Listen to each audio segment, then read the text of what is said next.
Testing, testing. Assalamualaikum warahmatullahi taala wabarakatuh. Okey ke suara? Mohon komen untuk suara.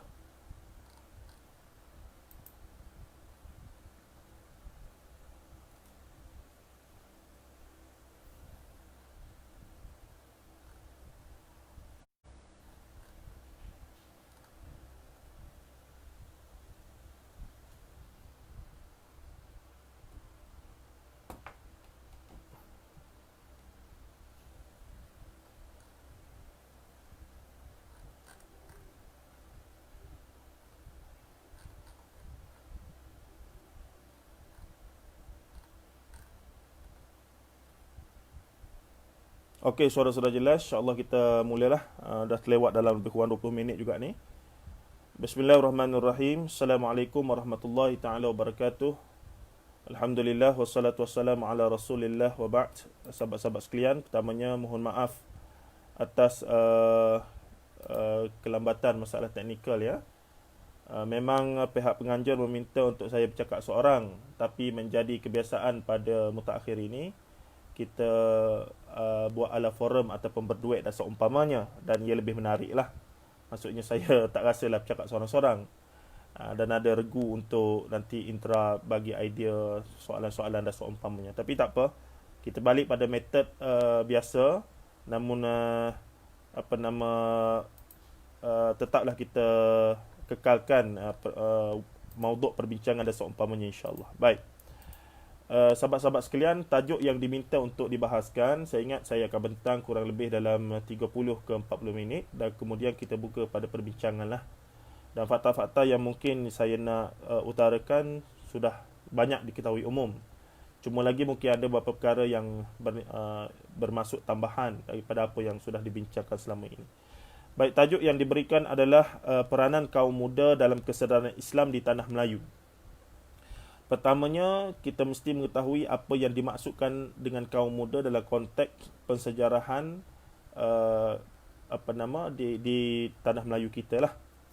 Kaum muda secara umumnya berdasarkan apa yang dinukilkan oleh William Arrow dalam buku dia Malay Nationalism itu, menggambarkan satu gerakan ataupun satu kumpulan ulama ataupun agamawan yang mendatangkan idea-idea yang dinamakan bersifat reformis, kerana menentang golongan yang dikatakan agak konservatif ataupun yang mereka namakan juga sebagai kaum tua. Kaum muda lawannya kaum tua. Namun ada satu fakta yang menarik. Saya share di Facebook saya tulisan lama dah oleh seorang tokoh ataupun sejarawan yang mapan dalam negara kita, iaitu Profesor Emeritus Datuk Dr. Ahmad Adam. Antara karya awal beliau ya, yang diterjemahkan daripada bahasa Inggeris, yang diterbitkan oleh penerbit universiti luar negara, beliau berhujahkan bahawa istilah kaum muda kaum tua ini, jika ditanya daripada mana asal usul yang digunakan, sebab sahabat saya saudara Ibrahim Majdi, anak kepada guru saya Dr. Dr. Kamil Abdul Majid, dia masternya dalam bidang sosiologi, yang kemudian sekarang sedang sambung PhD dalam bidang akidah dan pemikiran Islam. Beliau menghujahkan bahawa antara yang menggunakan istilah kaum muda dan kaum tua secara konseptual yang utuh adalah William Arrow dalam buku dia Malay Nationalism itulah. Sedangkan buku tersebut terbit sekitar tahun 50-an, 60-an. Sedangkan istilah itu sudah digunakan bila Hamka menceritakan tentang ayah dia, Haji Abdul Karim Amrullah itu, pertembungan-pertembungan ketika beliau masih muda, era 1920-an, 1930-an itu, istilah itu sudah ada. Bermaksud istilah kaum muda, kaum tua ini dari awal lagi sudah wujud. Bukanlah William Arrow orang yang pertama yang menggunakan istilah itu, walaupun dialah yang dikatakan mengkonsepkan ia secara utuh dalam penulisan lah. Baik. Dan beberapa tahun sudah Profesor Emeritus Datuk Dr. Ahmad Adam berkongsi dua tulisan beliau secara bersambung yang dinukilkan daripada buku beliau. Ada ya dalam itu tentang sejarah perkembangan Peirce ataupun penerbitan dan kesedaran semangat keindonesiaan dan seumpamanya itu. beliau menghujahkan bahawa antara tokoh yang terawal yang menggunakan istilah kaum muda dan kaum kuno sebenarnya, ataupun kaum tua, ya, kaum kuno terlebih dahulu dalam penulisannya, seorang tokoh intelijensia Indonesia dari anak Minang, seorang doktor dalam bidang mata perubatan, iaitu pakar mata, yang bernama Abdullah Rivai. Abdullah Rivai. Dr. Abdullah Rivai. Ini tokoh muda yang mendapat pendidikan Belanda dan hidupnya 1800 pertengahan lebih, hujung ke dekat dengan 1900 awal abad ke-20. Jadi beliau ini selain mendapat pendidikan pada Belanda, tapi tetap ada diskriminasi di situ, dan beliau lahir sebagai seorang yang bijaksana, dan akhirnya timbul kesedaran untuk anti-kolonialis dan imperialis lah. Dan mula bercakap tentang hak watan dan seumpamanya dari sudut kesedaran sosial dan seumpamanya. Dan kemudian beliau terlibat dengan satu piece ataupun satu penerbitan akhbar dan mula menulis tentang hal-hal yang demikian, mengkritik isu-isu sosial dan penjajah dan seumpamanya ketika itu, iaitu Holanda ataupun Belanda lah.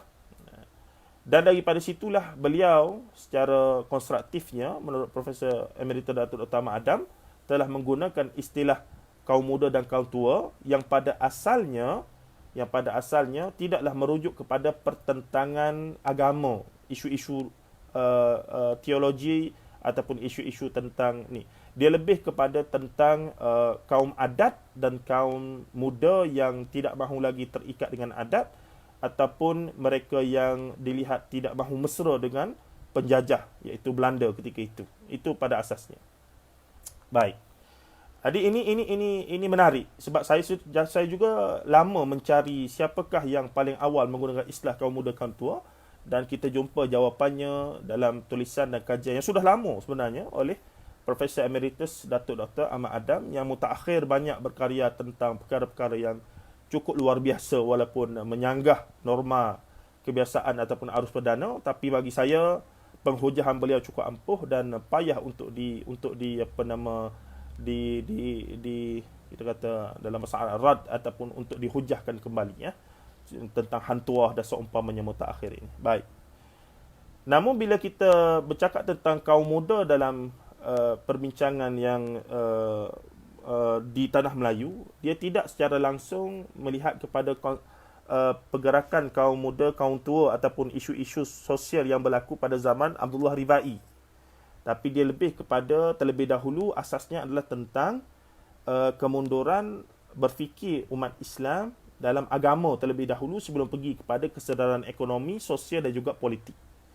Terlebih dahulu agama. Ideanya adalah, kalau kita melihat sejarah yang lebih lama, sebelum Abdullah Rivai pun sudah ada satu gerakan yang gerakan seolah-olah pembaharuan yang mahu mengubah norma kebiasaan beragama umat Islam di Nusantara, khususnya di Minangkabau lah, oleh oleh gerakan Padri namanya. Kita salah faham, Padri di sini bukan Padri Kristian, tapi namanya Padrinya ulama, kumpulan ulama yang telah, ini 1800 lebih sebelum abad 20 lagi.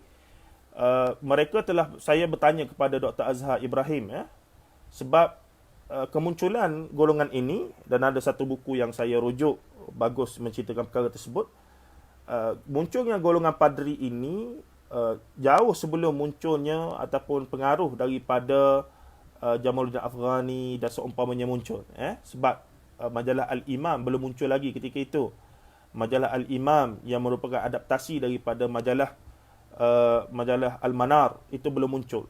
Majalah Al-Imam pada 1906. Sedangkan peristiwa ataupun peperangan ataupun polemik golongan Padri ini dengan kaum adat berlaku jauh lebih lama. 1870 lebih, begitulah pertengahan. Jadi apa yang berlaku adalah pertempuran tersebut dahsyat, mengorbankan nyawa, dan saya tertanya daripada mana mereka mendapat semangat pembaharuan, so-called nak bawa benda yang nak membetulkan masyarakat dari sudut agamanya, dan kemudian membawa kepada kesedaran untuk menentang penjajah, iaitu Belanda ketika itu, khususnya di Minang lah, di kawasan Minangkabau itu. Jadi jawapan Dr. Azhar Ibrahim adalah satu, gerakan Wahabi. Dan saya baru teringat bahawasanya memang betul ketika itu Syekh Muhammad bin Abdul Wahab sedang giat melancarkan kempennya di belah negara Arab. Dan sudah menguasai pun. Panjanglah cerita di sana. Tapi nak katanya, bila saya cek balik, kalau tuan-tuan tengok semalam saya punya status Facebook, saya ulang balik status saya berkaitan dengan 3 orang tokoh, iaitu Syekh Muhammad bin Abdul Wahab, Syah Waliullah Ad-Dahlawi daripada India, dan juga Syekh Jamaluddin Al-Afghani. Maka kita melihat tarikh hidup mereka, ternyata Syekh Muhammad bin Abdul Wahab dengan Syekh ataupun Syah Waliullah Ad-Dahlawi zamannya sama, maksudnya berselisih, namun tidak diketahui mereka pernah jumpa ataupun tidak. Namun Syekh Jamaluddin Al-Afghani kemudian lagi lah 18 lebih, sedangkan 2 orang lagi ni 17 lebih, 1700 lebih kehidupan mereka.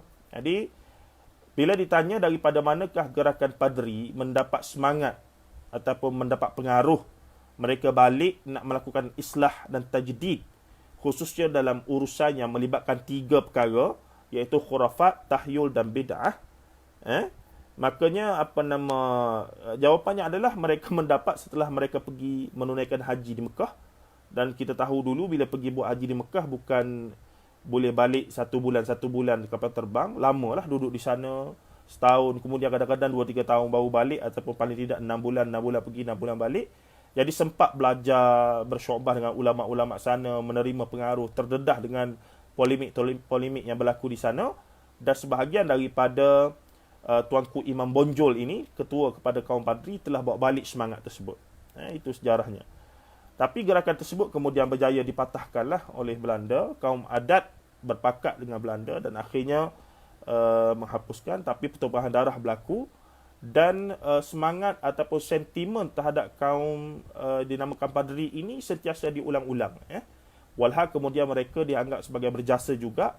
Bahkan Tuanku Imam Bonjol diangkat sebagai pahlawan nasional oleh pemerintah Indonesia moden, sebagai pahlawan nasional kerana sikapnya yang sangat anti penjajah pada ketika itu, sedangkan kaum adat dan seumpamanya tidak pernah terlibat dengan apa-apa aktiviti yang anti penjajah, melainkan dengar dan tunduk dan patuh saja. Itu senarionya. Senario yang melibatkan pasca daripada zaman Afghani, Abduh dan juga Rashid Ridha adalah tidak lain melainkan kerana pengaruh daripada majalah Al-Manar. Sesiapa yang menonton filem Sang Pencerah pasti secara jelas melihat simbol-simbol tentang majalah Al-Manar, iaitu Kiai Ahmad Dahlan telah pergi belajar, pertama kali pergi ke Mekah, dan bila balik daripada nama Ahmad Darwis menukar namanya menjadi Ahmad Dahlan. Dan kemudiannya kali kedua dia pergi, tak silap dia balik dan dia menubuhkan gerakan Muhammadiyah. Kemudian gerakan Muhammadiyah yang berasal daripada Yogyakarta itu, kemudian ayah kepada Hamka, Haji Abdul Karim Amrullah, yang saya tidak pernah tahu mereka pernah berjumpa di Mekah ataupun tidak, tapi kedua-duanya memang pergi ke Mekah lah. Dan mereka berguru dengan guru yang sama, iaitu Syekh Ahmad Khatib Al-Minangkabawi, yang dinamakan Syekhul Masyaikh. Yang Syekh Ahmad Khatib ni pula memang dah merajuk dan duduk di Mekah, tak nak balik-balik ke Minangkabau itu, kerana polemik yang berlaku ni lah, kaum tua, kaum muda tadi. Dan beliau lebih cenderung kepada banyak benda-benda adat yang beliau tidak mahu setuju, dan akhirnya beliau telah diasingkan, tidak mahu diterima, dan akhirnya dia pergi ke duduk di Mekah dan mati di sana. Dan juga tetapi majoriti daripada ulama yang muncul selepas daripada zaman dia adalah daripada air tangan Syekh Ahmad Khatib Al-Minangkabawi, yang merupakan sepupu kepada Syekh Jalaluddin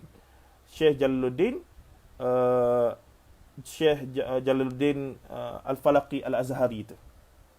Nah, jadi tuan-tuan dan puan-puan, ini menariklah perkaitan-perkaitannya itu, dan kebanyakan buku-buku yang membincangkan ini secara jelas, ataupun kita dapat mengetahui peta perkembangan sejarah pemikiran, pergerakan kaum muda, pemikiran reformis dan seumpamanya ini, kalau kita baca karya ayahku, buku Hamka menulis tentang ayah dia, Haji Abdul Karim Amrullah, itu sudah memadai untuk kita mendapat gambaran big picture tentang apa yang berlaku pada zaman tersebut. Ya. Baik, ini menariknya Syekh Ahmad Khatib Minangkabawi, selain daripada ayah Hamka adalah anak murid dia, Syekh Kiai Ahmad Dahlan juga anak murid dia. Bahkan Kiai Hashim Asy'ari yang merupakan pendiri kepada Nahdlatul Ulama juga anak murid kepada Syekh Ahmad Khatib Al-Minangkabawi. Jadi Syekh Ahmad Khatib ni dilihat sebagai yang melahir daripada sulbi ataupun daripada madrasah dia lah lahir dua ormas terbesar di Indonesia pada hari ini, iaitu Muhammadiyah dan juga Nahdlatul Ulama. Tetapi kemudian kalau kita baca yang mengembangkan Muhammadiyah ke seantero Indonesia, khususnya di belah Minang, ranah Minang itu adalah ayah kepada Hamka, tetapi dia sendiri sehingga akhir hayat tidak pernah menjadi ahli kepada Muhammadiyah. Tapi Hamka disuruhlah menjadi kader dan juga kemudian menjadi pengurus besar dan seumpamanya sebagaimana sejarah Hamka yang panjang itu. Ini menarik karakter Haji Abdul Karim Amrullah yang saya fikir jarang lagi diberi perhatian. Hatta IRF yang banyak membincangkan tokoh-tokoh reformis tidak pernah membincangkan tentang ayah Hamka secara spesifik ataupun khusus lagi. Wallahu a'lam di masa depan. Jadi ini memberikan gambaran. Dalam konteks tanah Melayu pula, benar-benar perkembangan ada perbezaan. Di sini menariknya kalau saya nak bagi sedikit perbincangan yang beza sedikit, sebab pernah sahabat saya iaitu pengarang buku ini, Dr. Abu Hanifah Haris, pensyarah di Jabatan Sejarah UM sekarang. Ini buku dia, Pengaruh Mesir Terhadap Masyarakat Melayu 1906. Kenapa 1906? Kerana tarikh inilah lahirnya majalah Al-Imam. Sehingga 1970 iaitu zaman revivalism. Dalam konteks tanah Melayu, bahkan dunia Islam, bila nak bincang pasal reformisme, sebagai seorang yang Islamis, kita tak berapa suka guna istilah reformis ataupun reformisme.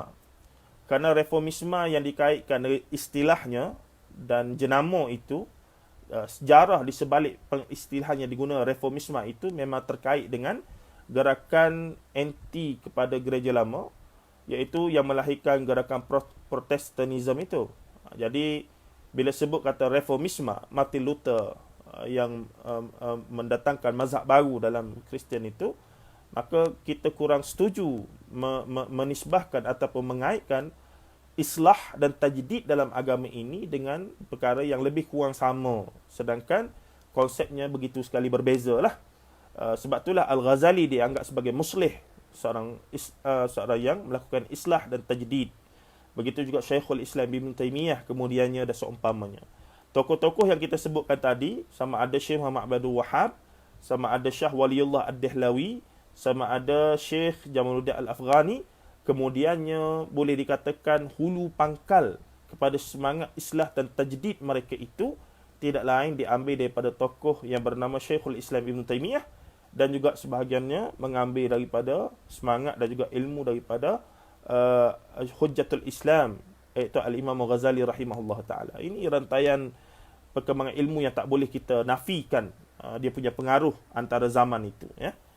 Baik, kemudiannya dalam konteks tanah Melayu, apabila gerakan itu muncul, tidak lainlah kerana ideanya adalah umat Islam dalam kemunduran. Selepas jatuhnya Melaka lagi, selepas jatuhnya Spain, dan tidak berapa lama lagi Granada, Alhambra apa semua jatuh.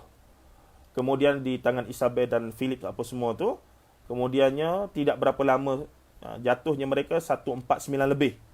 Kemudian Melaka jatuh pada 1511. Alfonso di Albuquerque dan seumpamanya itu. Kemudiannya seluruh, boleh dikatakan seluruh empayar Islam, walaupun Uthmaniyah masih gagah ketika itu, kuat, dan seumpamanya baru muncul dan semakin kuat di Eropah dan seumpamanya di benua Asia dan kemudian Eropah. Tetapi satu persatu umat bukan Islam itu berjaya meruntuhkan negara-negara umat Islam satu persatu, dan akhirnya di kemuncaknya pada abad yang ke-20 setelah Barat begitu sekali. Tadi sahabat saya Saudara Herman mengingatkan bahawa kena kaitkan dengan revolusi industri di Barat dengan apa yang berlaku. Ya, kita itu satu. Sebab itulah Syekh Jamaluddin Afghani ketika dalam buangan bersama anak murid dia Syekh Muhammad Abduh di Perancis, kagum dengan kemodenan yang ada di sana, ya. Sistemnya, mereka punya teknologi dan seumpamanya, sehingga mereka idea mereka adalah perlu kita mengambil semangat kemajuan sains barat, teknologi, tapi dengan membebaskan pemikiran umat Islam daripada kejumudan. Kerana pada mereka berlakunya kemunduran umat Islam adalah akibat pemikiran, sebagaimana juga yang dibahaskan oleh dalam buku yang juga berkaitan dengan kemunduran. Kaifa ta'akhkhara muslimin wa kaifa taqaddama ghairuhum. Syekh Al-Paslan ke apa tu, yang juga mengarahkan tentang kenapa umat Islam itu mundur dan juga umat bukan Islam itu maju. Jadi mereka berpandangan, golongan reformis ini, idea pan-Islamism, idea tentang islah dan tajdid dan seumpamanya ini, mereka beranggapan bahawa kemunduran umat Islam selama mana dijajah dan tidak mampu bangkit balik adalah bermula daripada cara berfikir yang kolot, cara berfikir yang tidak bebas, cara berfikir yang jumud, cara berfikir yang kita kata tidak saintifik dan seumpamanya. Lawan kepada pemikiran saintifik apa semua tu adalah mereka sangat berfikiran khurafat, mereka sangat terpengaruh dengan benda-benda yang bersifat syirik, ataupun bukan mereka syirik tapi pengaruh itu. Pengaruh khurafat, pengaruh kita katakan tahyul dan seumpamanya bercampur aduk dalam pemikiran beragama mereka, disebabkan mereka tidak kembali kepada cara beragama yang asli sebagaimana zaman Rasulullah sallallahu alaihi wasallam. Jadi konsepnya dalam islah dan tajdid, yang diminta untuk kembali diislah dan tajdidkan dalam masalah agama adalah kembali kepada ketulinan cara beragama, memahami akidah dan ibadah sebagaimana zaman Rasulullah SAW. Tetapi dalam masalah keduniaan, antum bi'a'lamu bi'amri dunia, bi'umuri duniakum, kamu lebih maklum dengan urusan dunia, masalah teknologi, masalah buat masjid, masalah buat kereta, masalah kedunia buat semua sistem dan seumpamanya, selagi mana ia tidak bercanggah dengan dawabit disiplin yang digaris pandukan Quran dan Sunnah, maka ia dikira sebagai perlu kita untuk bebas. Dan itu yang berlaku pada zaman the golden age of Islam lah. Mereka sangat terbuka dalam masalah keduniaan, tapi sangatlah menjaga dalam masalah yang bersabit dengan akhirat, iaitu akidah dan ibadah. Maksudnya mereka rigid sungguh-sungguh dalam masalah akidah dan juga ibadah. Apatah lagi yang usul, yang furu' tak apalah, ada khilaf tu, tapi yang usul mereka sangat jaga, itu kena balik pada asalnya. Apatah lagi masalah akidah, masalah i'tiqad, percaya pada benda gaib dan seumpamanya. Tetapi dalam masalah dunia, masalah yang bersabit dengan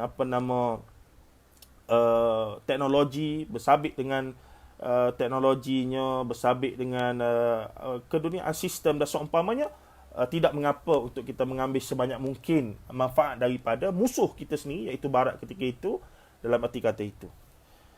Tetapi golongan ini dianggap sebagai tidak sealiran lah dengan arus perdana. Arus perdana ada dua, ya. Satu, kumpulan ulama ataupun agamawan yang rasmi, iaitu yang berada di sisi sultan, penguasa lah, mufti-mufti dan seumpamanya. Dan yang kedua, ulama-ulama yang menguasai wacana di kalangan rakyat marhain, iaitu golongan ulama, iaitu ulama-ulama daripada pondok dan seumpamanya, daripada pesantren dan seumpamanya. Jadi pengaruh ulama-ulama muda yang balik daripada Azhar, contohnya Syekh Tahir Jalaluddin Al-Falaqi Al-Azhari, yang merupakan sepupu kepada Syekh Ahmad Khatib Minangkabawi, guru kepada Ayah Hamka itu, yang membawa semangat reformisme ataupun semangat islah dan tajdid daripada tiga serangkai itu, Afghani, Abduh dan Rashid Ridha. Dan juga dia membawa balik pengaruh daripada ataupun majalah Al-Manar. Bermula daripada situlah Syekh Tahir Jalaluddin, berjumpa dengan Syekh Syed Al-Hadi daripada Melaka, berjumpa dengan seorang tokoh ataupun orang Arab yang membiayai kemudian penerbitan Al-Imam. Daripada penerbitan Al-Imam itulah yang benar-benar memberi dampak dan impak sebagaimana Aziz Maktun dan seumpamanya mengkaji tentang majalah tersebut. Di mana gerakan Wahabi ketika ini ataupun gerakan Syekh Muhammad Abdul Wahab? Tidak dapat dinafikan gerakan itu ataupun di Mekah sudah dikuasai oleh hampir sepenuhnya sudah dikuasai oleh keluarga Ibn Saud dengan bantuan Syekh Muhammad Abdul Wahab dari sudut politiknya, dengan bantuan British dan seumpamanya. Tetapi dari sudut semangat agama, mereka tidaklah secara di tanah Melayu ketika itu tidaklah secara 100% membawa balik semangat yang itu, tidak. Pengaruh yang lebih besar adalah daripada Mesir. Kerana majalah tadi itu.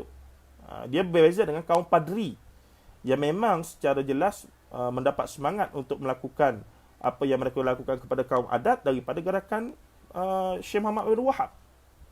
Di sinilah bezanya, satu lagi perkara yang menarik untuk diberi perhatian antara tanah Melayu dan Hindia Timur, Indonesia. Gerakan pembaharuan ini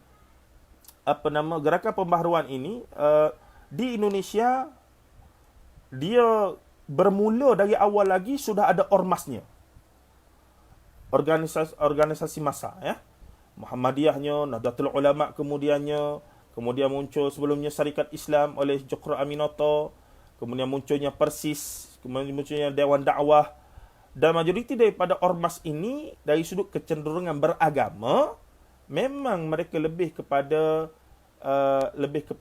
tadilah anti taklid buta, anti khurafat, anti tahyul dan anti bidah. Itu asas wacana agama mereka sebelum mereka masuk ke ekonomi, politik, sosial dan seumpamanya. Mereka Nahdlatul Ulama memang muncul untuk mempertahankan arus perdana daripada golongan tua lah, sebagaimana. Tetapi di tanah Melayu disebabkan majoriti sultan dan juga pondok pesantren bersama dengan golongan tradisional, jadi mereka cukup kuat di situ dan tidak ada ormas pada peringkat awal untuk perkara tersebut. Termasuklah gerakan pembaharuan Syekh Tahir Jalaluddin ke, Syekh Syed Al-Hadi ke, kemudian penurut mereka sebagaimana Za'bar disebutkan, sebagaimana Dr. Bahadir Hilmi dan seumpamanya. Pada peringkat awal tidak ada ormas khusus untuk perkara tersebut, organisasi massa. Ini menariknya. Bezanya antara tanah Melayu dengan tanah Melayu dan juga Hindia Timur adalah di sana mereka dari awal. Walaupun Belanda punya polisi tentang agama ni agak ketat, lebih ketat daripada British di tanah Melayu.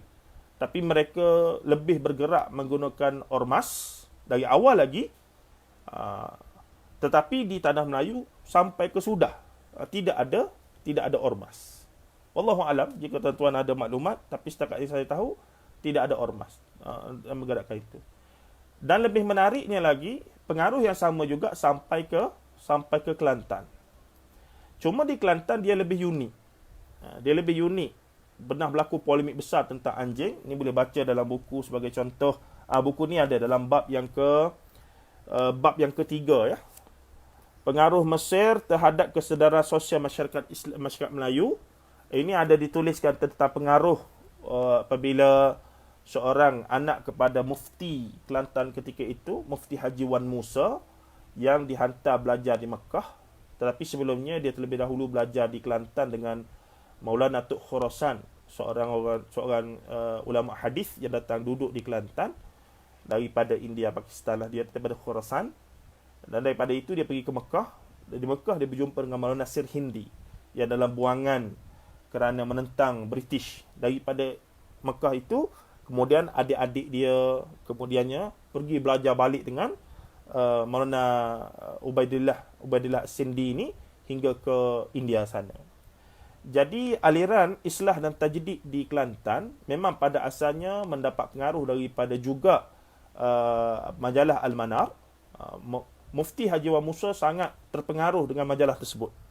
Wacana-wacana tentang membetulkan khurafat, tahyul, bid'ah dan seumpamanya, dan juga wacana tentang fiqh anti taklid dan seumpamanya, itu sangat mempengaruhi Mufti Haji Wan Musa yang ketika itu adalah Mufti Kerajaan Negeri Kelantan. Yang kedua ataupun yang ketiga, ya. Menyebabkan ramailah golongan tradisional tidak setuju dengan dia. Apabila anak dia, Haji Niklah, balik daripada Mekah, dah belajar ilmu hadis secara riwayat dirayah, khatam semua kutubus sittah apa semua, maka cara dia bawa tafsir Quran dan hadis itu cukup mempersonakan, lain daripada yang lain. Disebutkan pada ketika pembelajaran yang melibatkan ilmu riwayah dirayah kutubus sittah ini hampir tidak ada di Nusantara ini. Secara kita kata pengajian hadis, dauratul hadis betul-betul. Jadi bila Haji Niklah, cuma bila dia balik dia tak lama, ya. Dia mati pada umur 35 tahun, sakit, tak sempat kahwin pun tak silap saya. Jadi menyebabkan, tapi sebelum itu dia sempat berpolemik tentang apa dia? Tentang keharusan membela anjing. Disebabkan ada Sultan Kelantan ketika itu nak bela anjing, maka ulama berpolemik dan hebatlah Raf ada rakam perkara tersebut. Menarik, wacana dilakukan secara terbuka dalam istana 2 kali, bukan sekali. Cuma ketika wacana itu dilakukan, Haji Nik Abdullah, anak kepada Haji Wan Musa, sudah meninggal dunia dan ia diwakili oleh ayah dia Haji Wan Musa tadi. Tapi yang menariknya lagi, walaupun mereka ini terdedah dengan islah tajdid anti taklid buta apa semua, namun mereka tetap penganut kepada ataupun beramal dengan tarikat Ahmadiyah. Daripada Tuan Tabal ada, mereka masih lagi bertarikat dan mengamalkan zikir-zikir, dan ada rumah-rumah yang dibina khas. Ada tok syekh yang dia ambil dan diletakkan pada tempat untuk mereka beramal dengan zikir mereka dah seumpama. Tapi dalam masalah fiqh, mereka tidak ta'assub ataupun tertutup dan tidak hanya membincangkan hanya mazhab Syafi'i saja dan seumpamanya. Ini warna yang menarik tentang islah dan tajdid ataupun dalam bahasa orientalis reformisme di Kelantan. Dia berbeza di negeri-negeri Selat, kerana negeri-negeri Selat ketika itu sudah tidak ada sultan majoritinya. Sebab itulah gerakan ataupun tokoh-tokoh reformis ini, iaitu Syekh Tahir Jalaluddin, Syekh Said Al-Hadi apa semua ni, mereka berpindah randah antara tempat itu. Sekejap Jelutong Press berada di Penang, sekejap mereka pindah Melaka, sekejap pergi ke Johor, di Singapura. Itu kerana di tempat-tempat itulah tidak ada sultan, yang mereka boleh bebas sikit untuk memberi pandangan tentang agama, bergerak, membina madrasah dan seumpamanya. Tapi di negeri-negeri yang ada sultan dan seumpamanya, payah untuk mereka masuk. Cuma diperlis kemudiannya Syekh Abu Bakar Asy'ari dari awal lagi, keluarga sultan ataupun raja Jamul itu adalah keturunan Nabi SAW. Mereka daripada awal ada, entah macam mana, ada ulama yang berjaya lah membawa konsep cara beragama yang meletakkan Al-Quran dan Sunnah secara per se sebagai dasar, dan tidak fokus ataupun tidak mengisytiharkan mana-mana mazhab sebagai mazhab rasmi. Sampai sekarang perlis kekal begitu. Abu Bakar Asy'ari orang Perak, tapi kemudian jadi imam di Perlis dan kemudian jadi mufti di sana, dan dia terbuanglah daripada Perlis. Abu Bakar Asy'ari seorang, dia dianggap sebagai kaum muda. Abu Bakar Al-Baqir dan ramai lagi dah seumpamanya. Jadi itu dalam konsep perbincangan pengaruh agamanya. Dan isu yang dibawa mutaakhir dengan mengelaskan gerakan kaum muda sebagai gerakan Wahabiyah dalam konteks perbincangannya tentang akidah, itu agak asing, ya, daripada wacana peringkat awal. Contoh, Hamka menjelaskan bila ayah dia walaupun balik daripada Mekah kali kedua, bawa idea tentang pembaharuan, anti taklid buta dan seumpamanya, anti adat yang mengaruh apa semua itu begini itu, tapi tetap dia bila berhujah dengan orang awam, dengan mereka yang nak mencari pedoman dan seumpama, sentiasa menggunakan kaedah falsafah lah, menggunakan kaedah kalam juga sebenarnya, logik dan mantik, untuk berhujah dan memberikan penjelasan dan seumpamanya. Jadi di sinilah rencam warnanya yang dinamakan sebagai gerakan kaum muda. Kemudian yang orang akademik bila nak tulis, dia nak mudahkan konseptual dalam menulis, dia letaklah kaum muda secara pasif. Sebenarnya dia tidak semudah kaum muda, kaum Wahabi, golongan sunnah. Tidak begitu, tuan-tuan, ya. Warna-warni itu cukup rencam. Dia tidak, okey, ni bukan golongan kami, kira Wahabi belaka. Tidak begitu, ya. Sebab itulah dalam konteks zaman kini pun, of course, pengaruh tentang pembaharuan, idea-idea itu masih ada, masih wujud. Dan satu benda yang saya rasa saya nak sebut dan implikasinya mungkin agak besar, kita kena terima kasih kepada golongan ulama kaum muda ini dan pendukung-pendukung mereka, walaupun yang istiar ataupun tidak, paling tidak banyak amalan-amalan adat istiadat. Sebagai contoh, mandi safarnya, mandi air limaunya, apa semua ni lah adat-adat yang bercampur, yang dilihat oleh setengah orang agama sendiri sebagai tidak ada masalah dari sudut ibadah akidah agama. Tapi bila diteliti, ternyata ada unsur iktiqad akidah. Sebagai contoh, tepung tawar. Pada peringkat awal, tepung tawar dibuat, ini kajian-kajian saya mutaakhirlah dalam buku Israiliyah di Mawdu' Fitnah Sirah, dan juga sambungannya iaitu khurafat, tahyul dan mistik ala Melayu. Benda-benda beginilah kita kena deal, bahawa Islam satu agama yang tidak nafikan adat istiadat budaya. Tapi bila once benda itu ada, dia dah langgar, yang bersabit dengan akidah, yang bersabit dengan dah seumpamanya, maka ia perlu dijelaskan dan perlu dibuang ataupun di adjust untuk ambil yang tidak bertentangan sahaja. Jadi benda ni sungguh rumit. Cuma persoalan kita di mana ulama-ulama kaum tua, so-called kaum tua, tradisionalis ataupun ulama-ulama pondok ketika berhadapan dengan isu-isu itu dalam masyarakat. Setengah pandangan melihat mereka bersama. Sebab yang duk baca doa, yang duduk please sultan apa semuanya, ulama-ulama inilah. Walaupun kemudian adalah sebahagian daripada mereka bercakap tentang itu, tapi tidak sekuat dan seberkesan bila gerombolan ulama kaum muda ini muncul. Apabila menegur dengan biar keras. Kita baca majalah Qalam. Keras, tuan-tuan. Luar biasa. Kalau kita rasa kita baca tulisan Dr. Mazhar apa semua tu dah macam kasar ataupun macam keras. Tapi sebenarnya kalau tuan-tuan baca kalam-kalam Hamka, Za'ba, bila mereka menjawab sama mereka, luar biasa. Bila saya baca majalah Qalam, ya, sahabat kita ada buat Syukri tu daripada Akademi Jawi Malaysia, dia ada romanize kan, dia ada jawikan semua majalah Qalam itu. Maka kita baca, ternyata dahsyat mereka punya perbahasan ketika itu. Keras bila mereka menjawab sama mereka, bila mereka membahas sama mereka, ya, dalam konteks itu. Baik, ini yang menariknya, apa yang dibawa oleh. Jadi nak dapat tidak, saya terpaksa akui, dan tuan-tuan boleh tak setuju dengan saya, iaitu saya memikirkan bahawa kita kena terima kasih kepada ulama kaum muda, kerana kalau tidak mungkin amalan mandi safar masih lagi aktif di negara kita sebagaimana Indonesia pada hari ini. Indonesia dengan hebatnya Muhammadiyah itu, yang mempunyai segala universitinya, banknya, apa semua, hospital dan seumpamanya, tapi juga benda-benda yang pelik-pelik. Itulah sebab dia terlalu besar, ya. Tapi nak katanya masih lagi dahsyat benda-benda begitu. Tapi di Malaysia paling tidak benda-benda begitu, dan kemudian sudah mula ada kesedaran daripada pihak rasmi Majlis Agama Islam yang sudah belajar luas, pergi rata-rata apa semua, dah balance lah. Maksudnya faham. Walaupun adalah benda-benda, tapi benda-benda begitu kita dah tak berminat dan seumpamanya. Tapi nak dapat tidak, kita perlu akui bahawa ia adalah impak daripada apa yang dilakukan, risiko-risiko yang diambil oleh para ulama kaum muda dalam menegur perkara tersebut. Dengan tu pun masih ada lagi usaha untuk menghidupkan benda-benda pelik-pelik macam itu. Tetapi atas kesedaran itu, kita terpaksa akui bahawa mereka berjaya lah dari satu perspektif untuk meredakan perkara tersebut. Baik.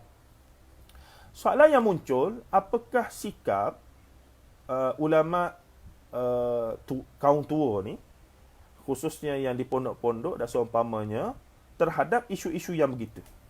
Isu-isu yang begitu. Saya masih belajar dan mencari, sebahagiannya saya telaah kitab-kitab Jawi, dan sebahagian memang ada teguran tentang perkara-perkara tersebut. Tapi biasanya teguran-teguran begitu, walaupun ada, termasuklah Syekh Ahmad Khatib Minangkabawi sendiri menegur beberapa isu sensitif berkaitan dengan ajaran-ajaran tasawuf, tarikat dan seumpamanya, termasuklah dia menegur secara khusus tentang kefahaman doktrin martabat 7 di kalangan orang Melayu.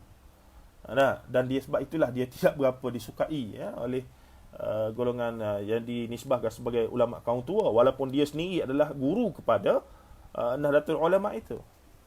Itu kita kata berlakunya kerencaman itu, sinkretisme dalam pemikiran yang begitu sekali luar biasa itu di alam Melayu kita ini. Baik, Dan saya masih mencari, dan saya ingat ada, bukan tak ada ya. Ada teguran-teguran, kritikan dan seumpamanya, namun tidaklah selantang mungkin ataupun seterbuka yang dikatakan ulama-ulama kaum muda, yang kebetulan ketika itu mereka menguasai kita katakan media, iaitu majalah-majalah, ataupun majalah mereka lebih disukai, lebih diterima, lebih meluas. Ketika itu majalah Al-Imam pun tak lama, hanya sekitar berapa tahun saja, kemudian muncul kolam daripada Al-Imam itulah, ataupun pengaruh daripada Al-Mana di Minangkabau, di belah-belah ranah Minang itu munculnya Al-Misbah, tak silap saya, ataupun Al-Misbah majalahnya. Dan daripada itulah muncul, saudara, daripada kesedaran, meniupkan kesedaran agama anti taklid, anti khurafat, anti tahyul, inilah baru muncul kesedaran untuk anti kolonialisme dan imperialisme barat itu. Dan seterusnya munculnya kesedaran tentang ekonomi. Kemudiannya muncul kesedaran tentang, kita katakan, sosial, tentang kemiskinan, mereka mula bercakap. Kemudian daripada situlah mereka mula menulis dan bercakap tentang penguasaan politik dan penguasaan ekonomi tadi kita sebutkan. Dan mereka mula meniupkan semangat pembebasan ataupun kemerdekaan, yang melahirkan kemudiannya gerakan kaum muda ataupun gerakan PKM dan seumpamanya. Kemudian lahirnya Hizbul Muslimin apa semua. Kemudian itulah, tapi nak katanya berasas daripada sikap mereka terhadap perkara-perkara yang memundurkan umat Islam dalam fikiran beragama terlebih dahulu. Saya berhenti di situ ya. Jika ada soalan dan juga kritikan, pandangan, sebab tu saya suka kalau buat secara guna StreamYard tadi, maka kita boleh berbalas-balas di situ ya. Mungkin ada sahabat-sahabat 27 orang yang sedang melihat live ini yang nak bertanya soalan dan seumpamanya. Saya berhenti di situ dulu. Saya ingat itu fakta-fakta umum yang saya boleh rangkumkan. Untuk penjelasan lanjut, terlalu banyaklah rujukan-rujukan yang boleh dinyatakan, dan saya memang dari awal minat untuk membaca sejarah pemikiran beragama orang Melayu, dan saya sekarang sedang berusaha untuk menulis buku-buku lanjutan daripada Israiliyat, hadis maudhu' dan fitnah sirah itu. Dan kemudiannya sambungannya saya sebut tadi, khurafat dan tahyul dan mistik umat Islam, dan ada lagi beberapa cadangan untuk tentang perkara tersebut ya. Untuk kita memahami kenapa umat Melayu itu, walaupun mereka begitu utuh berpegang kepada Islam, tapi mereka tak buang benda-benda yang bersifat masih lagi ada pengaruh dinamisme, animisme, khurafat, tahyul, mistik, apa semua tu yang datang daripada zaman sebelum Islam lagi. Sebahagiannya masih ada, dan sebahagian besarnya sudah mengadaptasi dan berasimilasi mantra-mantra apa semua begini, benda-benda yang khurafat tu dah renovate balik dan seumpamanya untuk itu. Baik, di sini ada soalan daripada sahabat kita ni, apa pandangan Ustaz tentang Ayah Hamka yang menyokong penjajah Belanda? Baik. Wallahu alam, sepembacaan saya tak pernah jumpa Ayah Hamka menyokong Belanda. Tapi Hamka bila Jepun datang, Hamka seakan-akan nak berbaik dengan Jepun ada, sehingga dia dikutuklah. Sedangkan dia buat benda tu untuk menyelamatkan Muhammadiyah. Ayah Hamka ni nak dikatakan dia baik dengan Belanda? Tidak. Sebab dia telah dibuang dan mati dalam buangan di satu pulau oleh Belanda. Dan dia antara yang lantang dan keras bila berucap secara umum dalam Muhammadiyah punya perhimpunan, perhimpunan ni lah, macam tahunan ijtima' ni. Dia antara yang lantang menyuruh kita tidak patuh pada Belanda punya undang-undang. Jadi saya tak tahu sahabat kita ni ambil pandangan daripada mana ya, bahawa Ayah Hamka telah menyokong Belanda. Sepembacaan saya, tuan-tuan boleh baca balik dalam karya ayahku, Hamka tidak pernah, Ayah Hamka, Haji Abdul Karim Amrullah, tidak pernah terlibat dengan menyokong Belanda. Wallahu a'lam. Mungkin saudara ada maklumat lain, wallahu a'lam. Baik. Ada lagi soalannya?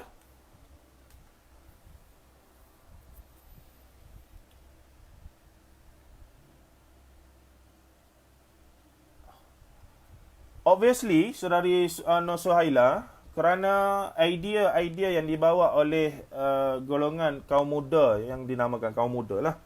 Saya ingat mereka pun tak pakai pada diri mereka kaum muda macam orang yang dituduh Wahabi sekarang, mereka pun tidak pernah menjenamakan diri mereka Wahabi, tuan-tuan ya.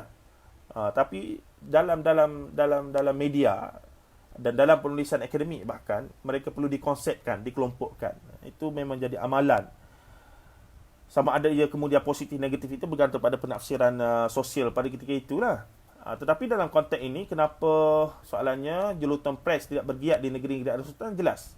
Kerana idea-idea yang dibawa oleh mereka tidak diperkenankan oleh orang, bahkan mereka di-ban. Walaupun Syekh Tahir dia pernah jadi mufti di Perak, tapi kemudian dia dibuang dan seumpamanya. Jadi mereka lebih selesa bergerak dengan agak bebas di negeri-negeri yang tidak bersultan. Mereka dipilih mutaakhir lepas zaman kerajaan Perlis dan sultan Raja Perlis.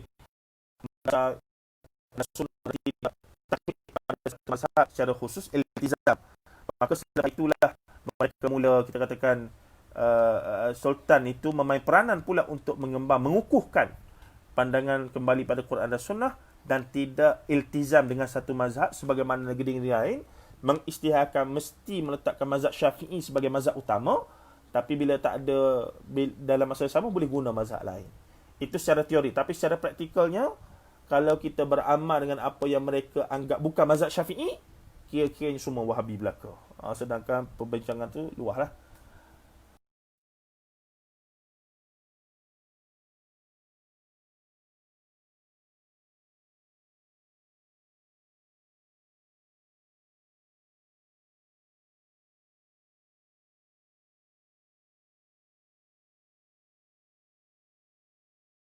Meninjau dan seumpamanya, tarian-tarian kebudayaan mereka masih ada, masih dipertahankan. Makan di sekolah-sekolah Muhammadiyah lah mereka membesar.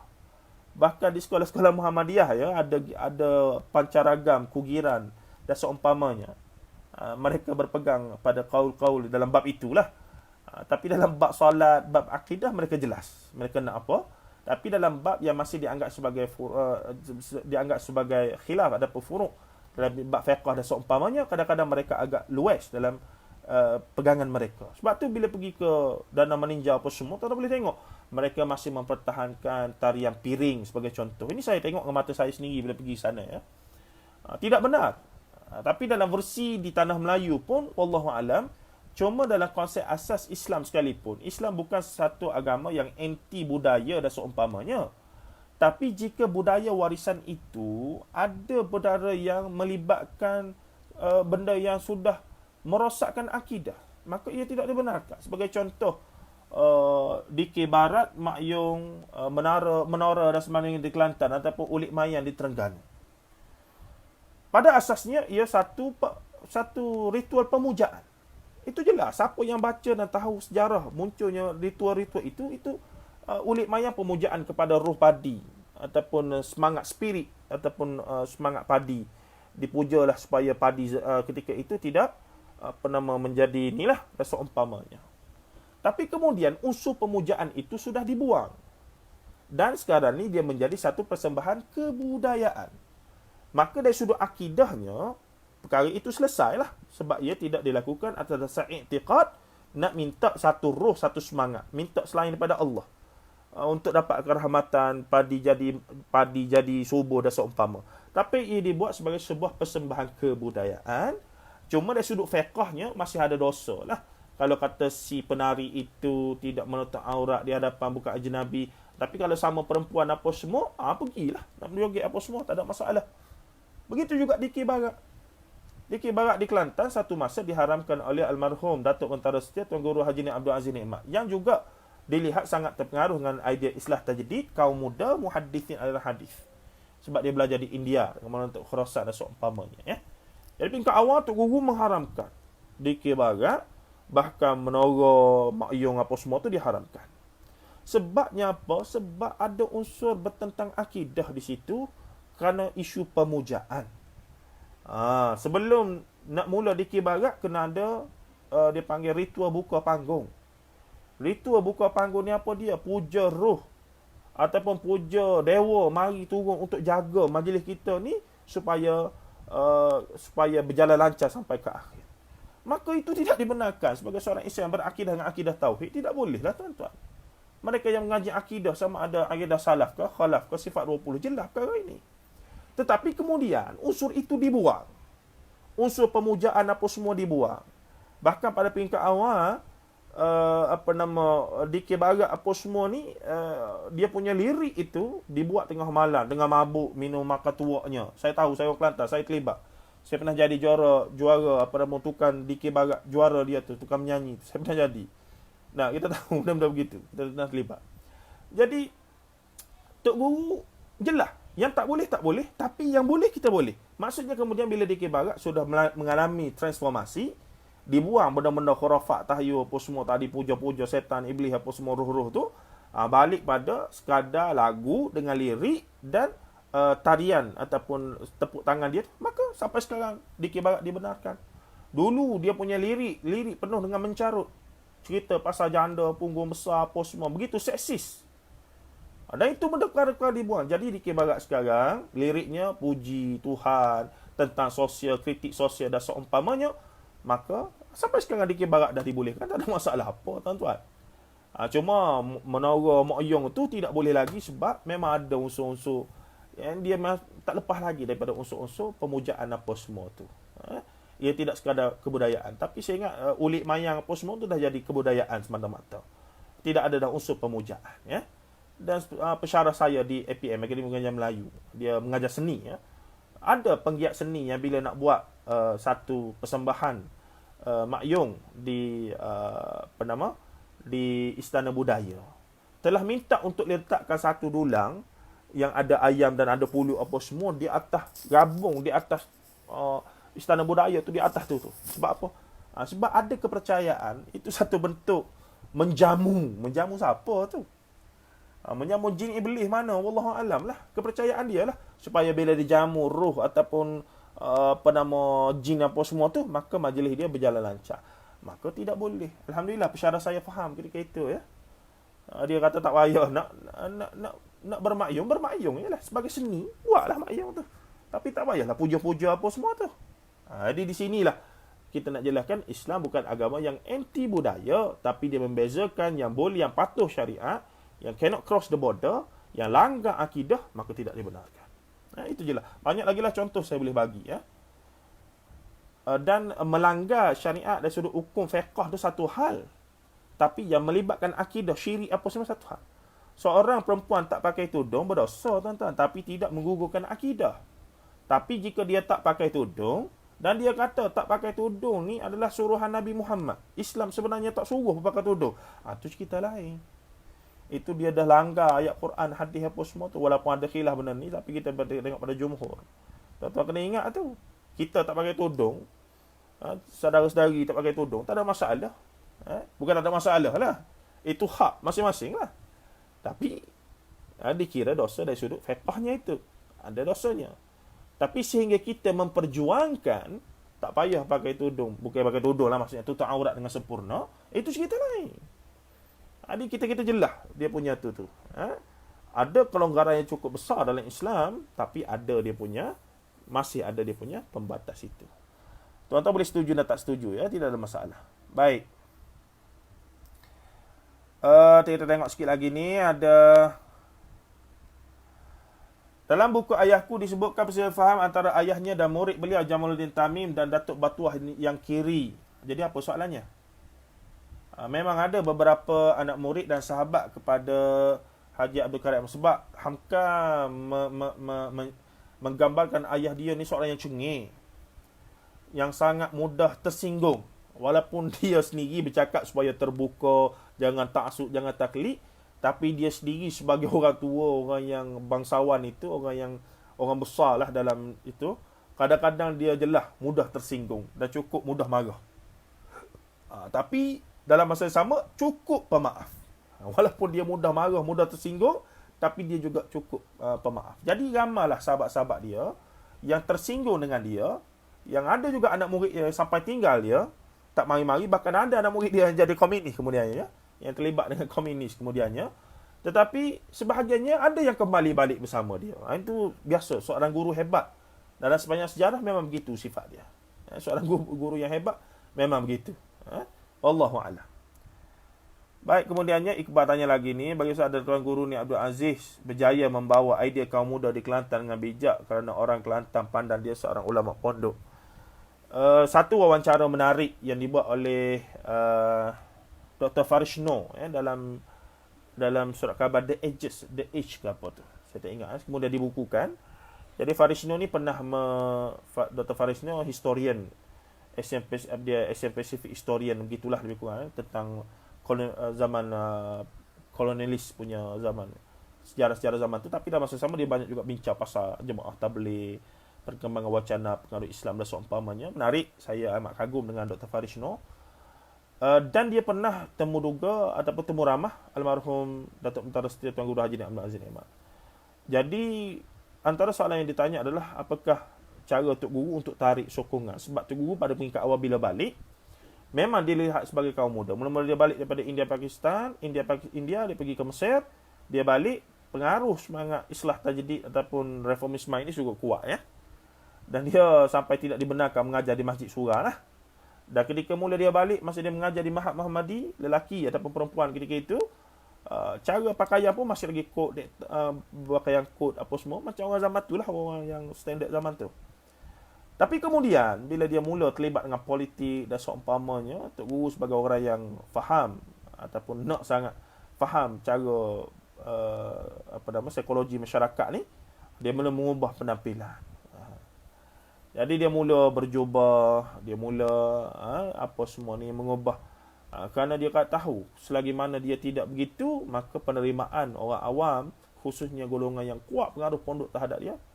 Tapi adakah Tok Guru Aziz menggadaikan prinsip-prinsip beragama dan amalan-amalan yang dia pegang untuk diri dia? Tidak, tuan-tuan. Sampai dia mati pun, apa yang diajarnya tentang perkara-perkara yang wajar tidak dilakukan secara umum oleh masyarakat itu, yang dia minta jauhkan, walaupun dia tak katalah bid'ah haram, bid'ah dalalah finnar. Itu jarang kita dengar daripada mulut Tok Guru. Tapi Tok Guru kata tak ada faedah, tinggallah kita cari yang Nabi buat. Ini bahasa orang nak dakwah, bahasa seorang pemimpin yang memujuk masyarakat. Hikmah lah dari sudut Tok Guru Aziz itu. Dan sebahagiannya cukup berjaya dah, dalam circle tentu dia berjaya. Tapi secara umumnya saya melihat masih banyak lah dengan dia 20 tahun memerintah itu.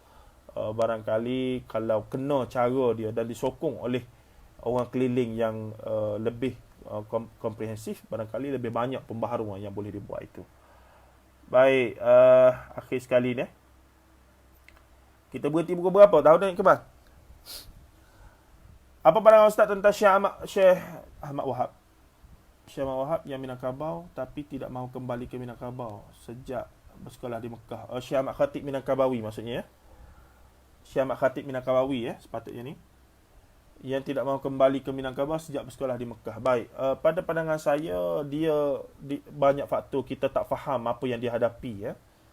Dia frah sangat bila dia tak mampu mengubah ataupun mempengaruhi kaum adat untuk merubah beberapa perkara yang cukup tidak signifikan dengan ajaran agama macam kita bincangkan tadi. Maksudnya jelas perkara itu tidak kena, tidak patuh syariat, tidak kena dengan syariat Islam.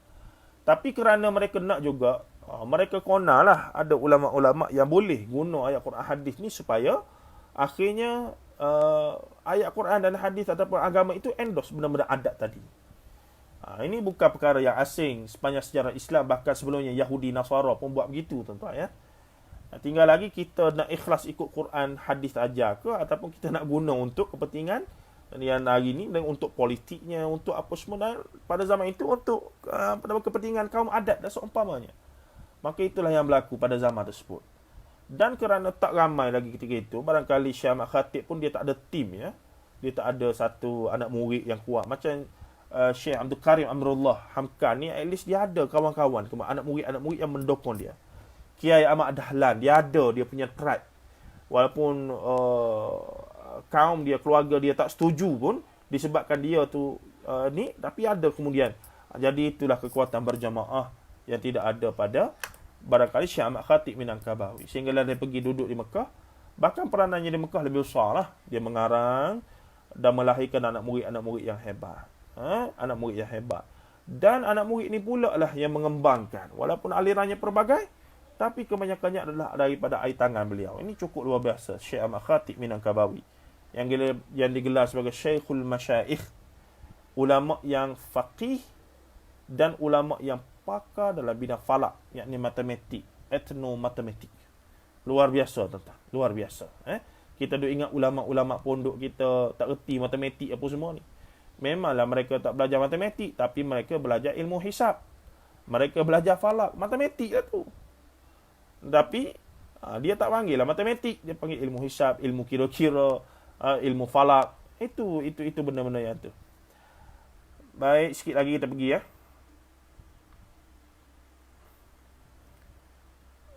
Apa pandangan tentang mengatakan pandangan Muhammadiyah lebih cenderung toleran dengan penjajah Belanda berbanding syarikat Islam yang lebih keras dengan penjajah? Wallahu ta'ala a'lam. Secara umumnya, pembacaan kita melihat tokoh-tokoh mana-mana ormas yang berada di Indonesia ataupun Hindia Timur ketika itu, nak dapat tidak, mestilah mereka deal dengan pemerintah, iaitu Belanda ketika itu. Jadi sebahagiannya bersifat tidak mahu mencari pasal, tapi sebahagiannya terus lantang sebagaimana ayah Hamka lah. Dan sebahagiannya setuju nak ikut saja apa yang Belanda tetapkan.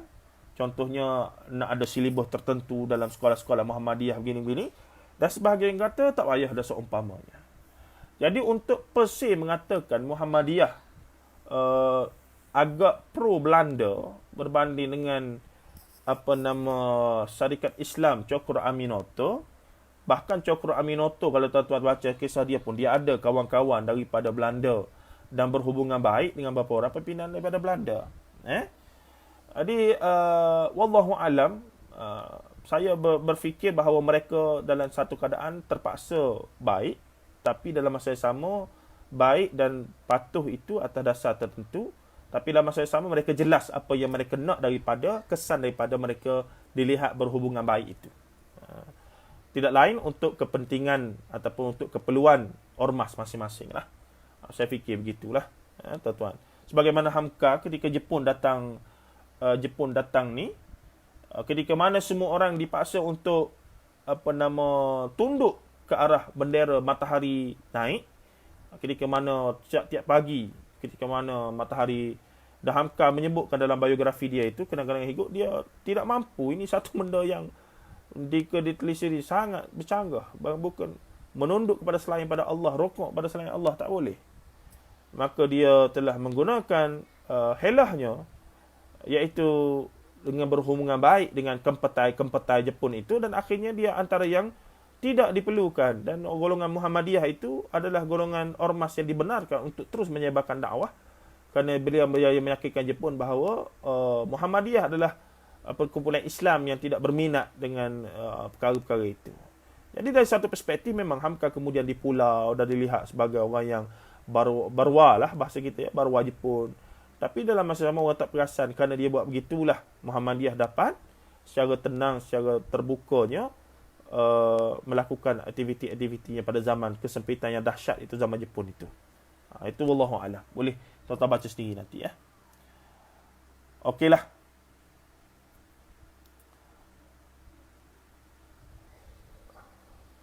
Ini Syekh Ahmad Wahab yang buka pondok di Bangkok. Wallahu alam. Ya akhi ataupun ya ukhti ni, saya tidak ada maklumat tentang Syekh Ahmad Wahab yang membuka pondok di Bangkok. Minta maaf. Saya tak ingat ataupun saya memang tidak ada maklumat ya. Saya tak berani nak komen tentang perkara tersebut. Saya benar-benar tidak ada maklumat dan ingatan tentang perkara tersebut. Mungkin saya tak pernah baca. Itulah. Saya minta maaf, saya tak boleh respon. Jadi terima kasih atas kesediaan pihak kuliah buku Kubu dan saudara Benz Ali, walaupun dia mungkin tak kenal saya, tapi saya kenal dia daripada jauh lah. Dan juga sahabat saya saudara Iqbal, dan juga sahabat-sahabat yang sudi daripada awal tadi, dalam 25-24 orang, walaupun tak ramai, saya ingat signifikan. Dan minta maaf atas berterabur saya punya faktanya, hanya 2 hari saja ya. Saya duk fikir nak buat slide apa susun balik supaya lebih teratur lah, lebih serius. Tapi Iqbal kata hentam sajalah Ustaz, kongsi saja. Jadi saya memberanikan diri dengan apa-apa yang ada, lebih kurang maklumat secara umum. dan berapa rujukan yang sempat saya baca, tapi saya sure lah sesiapa yang ada kesempatan boleh baca dua tulisan Profesor Emerita Datuk Dr. Ahmad Adam untuk memahami tentang Dr. Abdullah Ar-Ribai, tentang asal munculnya istilah kaum muda, kaum kuno ataupun kaum tua, yang asasnya tentang gerakan sosial, gerakan tentang kemerdekaan dan seumpamanya, anti penjajah, tapi kemudian dikonsepkan dengan wacana agama itu. Maksudnya satu kerencaman yang begitu menarik, insya-Allah. Jadi terima kasih banyak atas kesediaan. InsyaAllah kalau ada peluang kita ke depan lagi. Dan saya syorkan lepas ni kuliah buku tidak bercakap seorang ya. Buat juga ada panel guna StreamYard yang percuma itu. Cuma kena buat dari awal lah, standby, kena belajar sikit punya teknik tu. Dan itu cukup lebih menarik dan lebih atraktif untuk sahabat-sahabat kita di luar sana bertanya soalan dan seumpamanya. Nah, begitu. Tak rasa lah bercakap seorang. Macam sekarang ni rasa duk bercakap seorang. Okey, terima kasih. Assalamualaikum warahmatullahi taala wabarakatuh.